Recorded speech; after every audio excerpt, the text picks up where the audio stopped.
আহারে, দেখলেই কান্না চলে আসে। দেখতে পাচ্ছেন একসময়ের তুমুল জনপ্রিয় এবং সুদর্শন নায়ক ইলিয়াস কাঞ্চনের কি অবস্থা হয়েছে। বাংলা চলচ্চিত্রের একসময়ের জনপ্রিয় নায়ক এবং নিরাপদ সড়ক চায়ের চেয়ারম্যান ইলিয়াস কাঞ্চন বর্তমানে জীবনের এক কঠিন অধ্যায় অতিক্রম করছেন। দীর্ঘ অভিনয় জীবন ও সামাজিক আন্দোলনে সক্রিয় ভূমিকার পর এখন তার সময় কাটছে চিকিৎসা আর হাসপাতালের চার দেয়ালের মধ্যে।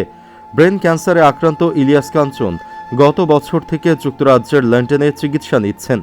ইলিয়াস কাঞ্চন এখন ধীরে ধীরে সামান্য কথা বলতে পারেন, কিন্তু কথাবার্তায় জড়তা রয়েছে, তাই বেশিরভাগ কথা লিখে কিংবা ইশারাতেই বলেন। অনেক সময় বড় বাক্য পুরোটা শেষ করতে পারেন না, একটি পূর্ণ বাক্য শেষ করতেও কষ্ট হয় তার। লন্ডনে মেয়ের বাসায় অবস্থান করে চিকিৎসকদের নিবিড় তত্ত্বাবধানে রয়েছেন তিনি। গত বছরের আগস্টে লন্ডনের একটি হাসপাতালে তার মস্তিষ্কে অস্ত্রোপচার করা হয়। অস্ত্রোপচারের মাধ্যমে টিউমারের একটি বড় অংশ অপসারণ করা সম্ভব হলেও জটিলতার ঝুঁকির কারণে পুরো টিউমার সরানো যায়নি। পরবর্তীতে বিভিন্ন পরীক্ষা নিরীক্ষার পর চিকিৎসকরা জানান তিনি ব্রেন ক্যান্সারে আক্রান্ত। এরপর থেকেই তার চিকিৎসা ও পর্যবেক্ষণ চলমান রয়েছে। পরিবার ও শুভাকাঙ্ক্ষীরা তার সুস্থতার জন্য প্রার্থনা করে যাচ্ছেন। অস্ত্রোপচারের শেষে শুরু হয় দীর্ঘ চিকিৎসা যাত্রা। প্রথম ধাপে টানা 3 মাস কেমোথেরাপি নেওয়ার পাশাপাশি বর্তমানে চলছে দ্বিতীয় ধাপের ওরাল থেরাপি। পরিবার ঘনিষ্ঠ সূত্র জানিয়েছে, সপ্তাহে 5 দিন করে 12 সপ্তাহের চিকিৎসায় এরই মধ্যে প্রায় 60টি কেমোথেরাপি নিতে হয়েছে এই অভিনেতাকে। এরপর 3 মাসের প্রথম ধাপের ওরাল থেরাপি শেষ করে তিনি এখন দ্বিতীয় ধাপের আরও 3 মাসের ওরাল থেরাপি নিচ্ছেন। লন্ডনের মতো স্থানে থেকে এত ব্যয়বহুল চিকিৎসা করতে ইতোমধ্যে বিশাল অঙ্কের অর্থ খরচ হয়ে গেছে।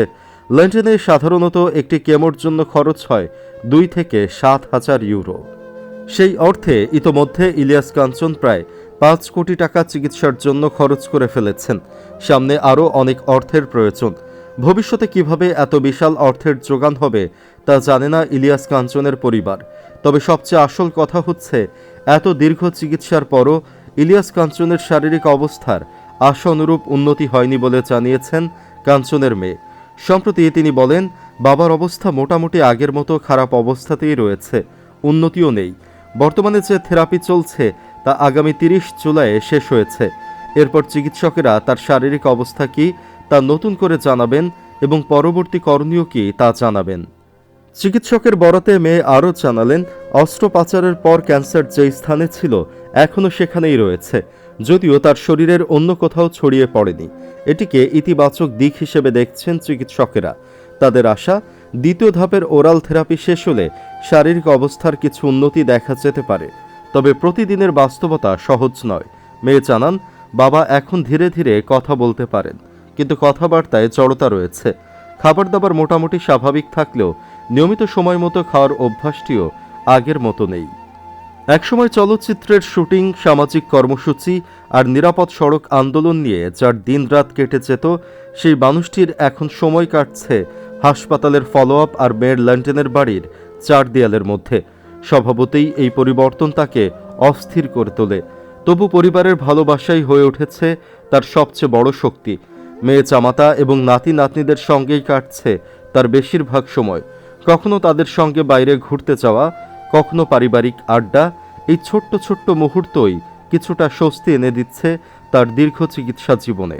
সম্প্রতি পরিবারের সঙ্গে কাটানো কিছু হাসি মুখের ছবি সামাজিক যোগাযোগ মাধ্যমে ছড়িয়ে পড়লে অনেকেই ভেবেছিলেন হয়তো দ্রুত সুস্থ হয়ে উঠছেন তিনি, কিন্তু বাস্তবতা হলো সুস্থতার পথ এখনও দীর্ঘ।